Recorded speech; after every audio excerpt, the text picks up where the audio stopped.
வணக்கம் நண்பர்களே, welcome to my channel CCF. South Africa vs Sri Lanka first test match at Durban நடந்து முடிஞ்சிருச்சு. இதுல சவுத் ஆப்பிரிக்கா 233 ரன்ஸ் ஜஸ்ட்ல தரமா வின் பண்ணிட்டாங்க.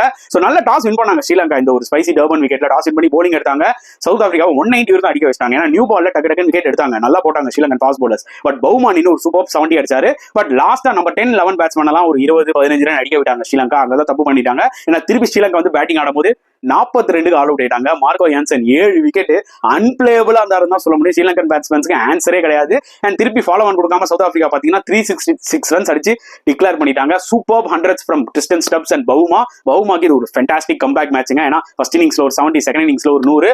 ஸோ டார்கெட் என்ன 589 அதெல்லாம் சத்தியமா அச்சீவ் பண்ண முடியாது. பட் ஸ்டில் ஸ்ரீலங்கா 282 வரைக்கும் அடிச்சாங்க. ஃபர்ஸ்ட் இன்னிங்ஸ் கம்பேர் பண்ணும்போது செகண்ட் இன்னிங்ஸ்ல ஒரு பெட்டர் பெர்ஃபார்மன்ஸ் சொல்லலாம். சண்டிமலா இருக்கட்டும், தனஞ்சயா இருக்கட்டும், ஒரு நல்ல ஒரு ஹாஃப் செஞ்சுரிஸ் போட்டாங்க. But one second Marco Jansen 4 wickets and Rabada கோச்சிலாம் சூப்பரா போட்டாங்க. ஸோ ஸ்ரீலங்கா வந்து பாத்தீங்கன்னா அவங்க கிட்ட இருக்கிற ரிமைனிங் 3 மேட்சஸுமே வந்து பாத்தீங்கன்னா அவங்க வின் பண்ணி ஆகணும் WTC ஃபைனல் போகணும்னா.